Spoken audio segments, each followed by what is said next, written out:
ये हिंदुस्तान की आवाज है। ಈ ಒಂದು ಪವಿತ್ರವಾದಂತಹ ಗ್ರಂಥ ಈ ದೇಶದ ಧ್ವನಿ. याद रखिए, नरेंद्र मोदी 25 सीट की मार्जिन से प्रधानमंत्री हैं। ತಾವು ನೆನಪಿಟ್ಕೋಬೇಕು, ನರೇಂದ್ರ ಮೋದಿ ಅವರು ಕೇವಲ 25 ಸೀಟುಗಳಿಂದ ಇವತ್ತು ಈ ದೇಶದ ಪ್ರಧಾನಮಂತ್ರಿ ಆಗಿದ್ದಾರೆ. एक सीट हमने दिखा दी कि चोरी हुई है। ಒಂದು ಸೀಟ್ ನಾವು ಸಾಬೀತು ಮಾಡಿ ತೋರಿಸಿದೀವಿ ಕಳ್ತನ ಆಗಿದೆ ಆ ಸೀಟ್ ಅಲ್ಲಿ ಅಂತ ಹೇಳಿ. 25 सीट वो 35,000 या कम वोटों से जीते हैं। 25 ಸ್ಥಾನಗಳನ್ನ ಅವರು 34,000ಕ್ಕಿಂತ ಕಡಿಮೆ ಅಂತರದಲ್ಲಿ ಇವತ್ತು ಜಯ ಸಾಧಿಸಿರೋದನ್ನ ನಾವು ನೋಡಿದೀವಿ. अगर हमें इलेक्ट्रॉनिक डेटा मिल जाए, हम साबित कर देंगे कि हिंदुस्तान का प्रधानमंत्री चोरी करके प्रधानमंत्री बना है। ಇವತ್ತು ನಮಗೆ ಸರಿಯಾದಂತ ಮಾಹಿತಿ ಕೊಟ್ರೆ ನಾವು ಸಾಕ್ಷಿಯಾಗಿ ತೋರಿಸ್ತೀವಿ ಈ ದೇಶದ ಪ್ರಧಾನಮಂತ್ರಿ ಕಳ್ತನ ಮಾಡಿ ಪ್ರಧಾನಮಂತ್ರಿ ಆಗಿರ್ತಕ್ಕಂಥದ್ದು. पूरे देश को यह सवाल पूछना चाहिए कि इलेक्शन कमीशन इलेक्ट्रॉनिक डेटा और वीडियोग्राफी क्यों नहीं दे रहा है। ಇವತ್ತು ಆಗಿದೆ ಚುನಾವಣೆ ಆಯೋಗ ಡಿಜಿಟಲ್ ರೆಕಾರ್ಡ್ ನ ಮತ್ತೆ ರೆಕಾರ್ಡಿಂಗ್ ಗಳನ್ನ ವಿಡಿಯೋ ರೆಕಾರ್ಡಿಂಗ್ ನ ಯಾಕೆ ಕೊಡ್ತಾ ಇಲ್ಲ ಅಂತ ಹೇಳಿ. मैं लीडर ऑफ ऑपोजिशन हूं, मगर मैं अकेला नहीं बोल रहा हूं। ನಾನು ವಿರೋಧ ಪಕ್ಷದ ನಾಯಕನಾಗಿರಬಹುದು, ಆದ್ರೆ ನಾನು ಒಬ್ಬೊಂಟಿಗನಾಗಿ ಮಾತಾಡ್ತಾ ಇಲ್ಲ. हिंदुस्तान की सारी राजनीतिक ऑपोजिशन की पार्टियां ये सवाल पूछ रही हैं। ಈ ದೇಶದ ಎಲ್ಲ ರಾಜಕೀಯ ಪಕ್ಷಗಳು ಕೂಡ ನಮ್ಮ ಜೊತೆ ನಿಂತು ಇದನ್ನ ಪ್ರಶ್ನೆ ಮಾಡ್ತಾ ಇದ್ದಾರೆ. और इलेक्शन कमीशन को एकदम ये डेटा हमारे हवाले कर देना चाहिए। ಅದೇ ರೀತಿಯಲ್ಲಿ ಚುನಾವಣಾ ಆಯೋಗ ಈ ಕೂಡಲೇನೆ ಈ ಎಲ್ಲ ಮಾಹಿತಿಗಳನ್ನ ಬಹಿರಂಗ ಪಡಿಸಬೇಕು ಅಂತ ಹೇಳ್ತೇನೆ. कर्नाटक में जो हमने डेटा निकाला है वो एक क्राइम का एविडेंस है। ಕರ್ನಾಟಕ ರಾಜ್ಯದಲ್ಲಿ ನಾವು ತೆಗೆದಿರ್ತಕ್ಕಂಥ ಮಾಹಿತಿ ಒಂದು ದೊಡ್ಡ ಕುತಂತ್ರದ ಸಾಕ್ಷಿಯ ಗುಡ್ಡ ಆಗಿ ನಿಂತಿದೆ. 6 महीने लगे हमें उस डेटा को निकालने के लिए। 6 ತಿಂಗಳಿನ ಕಾಲಾವಧಿ ಆಗಿದೆ ನಮ್ಗೆ ಆ ಮಾಹಿತಿನೆಲ್ಲ ಸಂಗ್ರಹ ಮಾಡೋದಕ್ಕೋಸ್ಕರ. इतना बड़ा कागजों की फाइल थी। 7 ಅಡಿ ಎತ್ತರದ ಕಾಗದಗಳ ಪತ್ರಗಳ ಪೇಪರ್ಗಳನ್ನ ಇವತ್ತು ನಾವು ಪರಿಶೀಲನೆ ಮಾಡಿದ್ದೇವೆ. एक फोटो को लाखों फोटो के सामने कंपेयर किया है। ಒಂದು ಭಾವಚಿತ್ರನ ಲಕ್ಷಾಂತರ ಭಾವಚಿತ್ರಗಳ ಜೊತೆಗೆ ಹೋಲಿಕೆ ಮಾಡಿದ್ದೇವೆ ನಾವು. हर एक नाम को चेक किया है।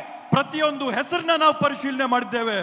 और हम मानते हैं कि हिंदुस्तान का पूरा जो डेटा है, इलेक्शन का डेटा है, वो एविडेंस है।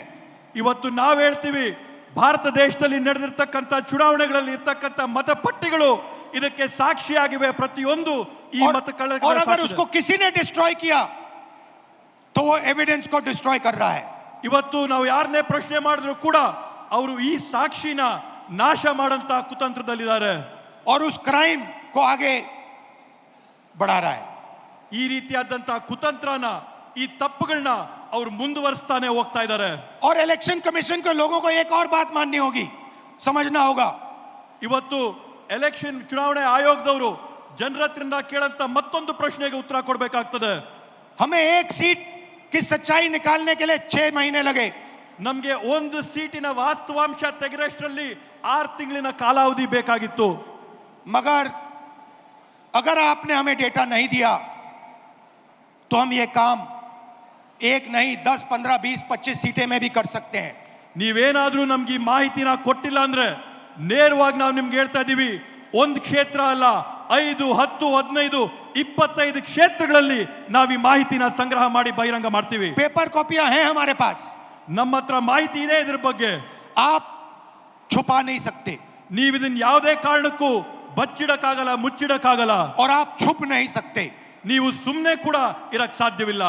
एक ना एक दिन आपको ऑपोजिशन का सामना करना पड़ेगा। ಒಂದಲ್ಲ ಒಂದಿನ ನೀವು ವಿರೋಧ ಪಕ್ಷಗಳನ್ನ ಎದುರಿಸಲೇಬೇಕಾಗುತ್ತೆ ಅಂತ ಹೇಳ್ತೀನಿ ಈ ಸಂದರ್ಭದಲ್ಲಿ. हर ऑफिसर को और इलेक्शन कमिश्नर को यह बात अच्छी तरह समझ लेनी चाहिए।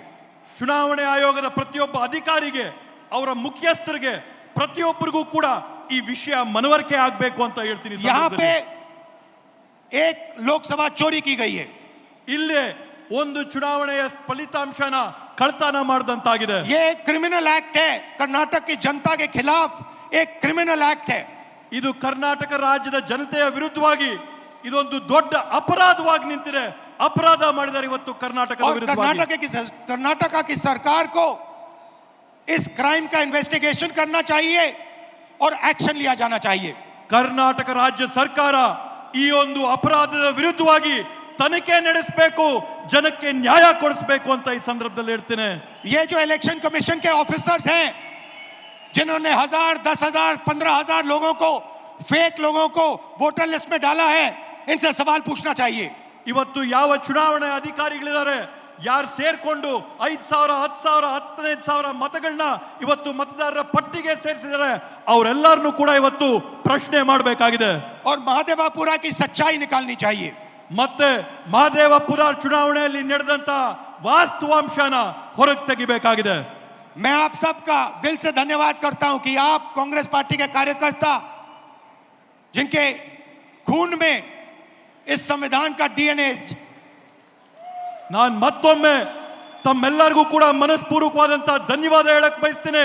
ಕಾಂಗ್ರೆಸ್ ಪಕ್ಷದ ಕಾರ್ಯಕರ್ತರಾದಂತ ತಾವೆಲ್ಲರೂ ಕೂಡ ತಮ್ಮ ರಕ್ತಗತವಾಗಿ ರಕ್ತದಲ್ಲಿ ಸಂವಿಧಾನದ ಡಿಎನ್ಎ ತಮ್ಮೆಲ್ಲರಲ್ಲಿ ಕೂಡ ಇದೆ ಅಂತ ಹೇಳಿ ಹೇಳ್ತೀನಿ.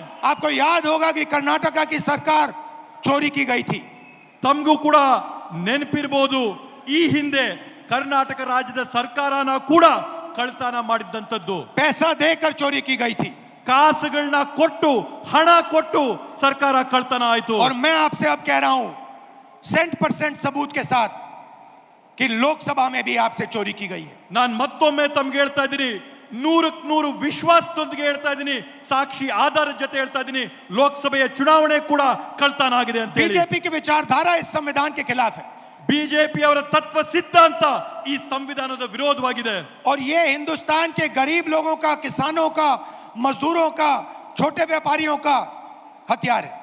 ಇವತ್ತು ಈ ಸಂವಿಧಾನ ಈ ದೇಶದಲ್ಲಿರ್ತಕ್ಕಂಥ ಬಡವರು, ಕಾರ್ಮಿಕರು, ರೈತರು, ಕೂಲಿ ವರ್ಗದವರು ಇವರೆಲ್ಲರ ರಕ್ಷಣೆಗಿರ್ತಕ್ಕಂಥದ್ದು ಈ ಒಂದು ಪವಿತ್ರ ಪುಸ್ತಕ ಮಾತ್ರ. और हर कांग्रेस पार्टी का कार्यकर्ता और नेता इसकी रक्षा करेगा। ಮತ್ತೆ ಪ್ರತಿ ಕಾಂಗ್ರೆಸ್ ಪಕ್ಷದ ನಾಯಕರುಗಳು, ಮುಖಂಡರುಗಳು, ಕಾರ್ಯಕರ್ತರು ತಾವೆಲ್ಲರೂ ಕೂಡ ಇದರ ರಕ್ಷಣೆಯನ್ನ ಮಾಡಬೇಕು ಅಂತ ಮನವಿ ಮಾಡ್ತೀನಿ.